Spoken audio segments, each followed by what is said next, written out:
Thailand போகாமலே இப்போ authentic Thai massage spa a family rejuvenation centre, Chennai and Coimbatore. மறைந்த முன்னாள் முதலமைச்சர் அண்ணாவின் 55வது நினைவு தினத்தையொட்டி திமுக பொதுச் செயலாளர் துரைமுருகன் தலைமையில் அமைதி பேரணி நடைபெற்று வருகிறது. இந்த காட்சிகளை முதலில் பார்க்கலாம்.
கூடுதல் தகவல்களை செய்தியாளர் ராமச்சந்திரன் வழங்க கேட்கலாம். ராமச்சந்திரன், வணக்கம். இந்த அமைதி பேரணியானது எங்கிருந்து எங்கு வரை நடைபெற இருக்கின்றன?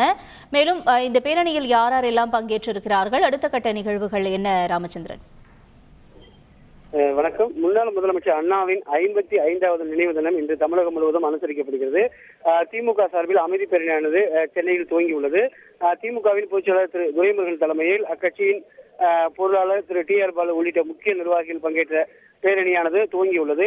இதில் தமிழக அமைச்சர்கள் நேரு, ஏவா வேலு, உதயநிதி, தங்கம் தென்னரசு, சேகர் பாபு மற்றும் மா சுப்பிரமணியம் உள்ளிட்ட முக்கிய அமைச்சர்கள் மற்றும் மக்களவை உறுப்பினர்கள் தயாநிதி மாறன், கனிமொழி, ஆராசா உள்ளிட்டோர்களும் பங்கேற்றுள்ளார்கள். அது மட்டுமல்லாமல் திமுகவின் சட்டமன்ற உறுப்பினர்கள், நாடாளுமன்ற உறுப்பினர்கள், மேலும் திமுகவின் மூத்த நிர்வாகிகள் என 1000க்கும் மேற்பட்டவர்கள் இந்த அமைதி பேரணியில் பங்கேற்றுள்ளார்கள். வழக்கமாக அமைதி பேரணியானது வாலஜா சாலையில் உள்ள அண்ணா சிலை அருகில் இருந்து புறப்பட்டு அண்ணா சதுக்கத்தை சென்றடையும். ஆனால் இன்று தூரம் குறைக்கப்பட்டு சேப்பாக்கம் கிரிக்கெட் மைதானம் அருகே இந்த அமைதி பேரணியானது துவங்கியுள்ளது. அமைதி பேரணியை அடுத்து கிட்டத்தட்ட நூற்றுக்கணக்கான காவலர்கள் பாதுகாப்பு பணியில் அமர்த்தப்பட்டுள்ளார்கள்.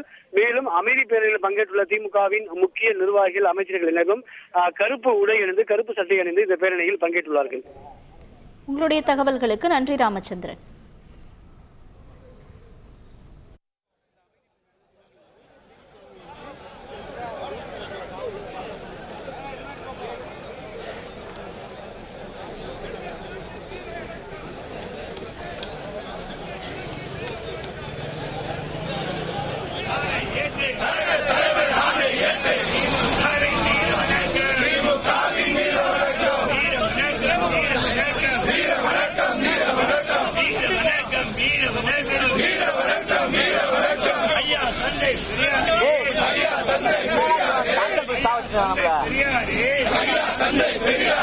கொள்கை நின்ற அண்ணாவுக்கு, கொள்கை நின்ற அண்ணாவுக்கு வீர வணக்கம், வீர வணக்கம், வீர வணக்கம், வீர வணக்கம்.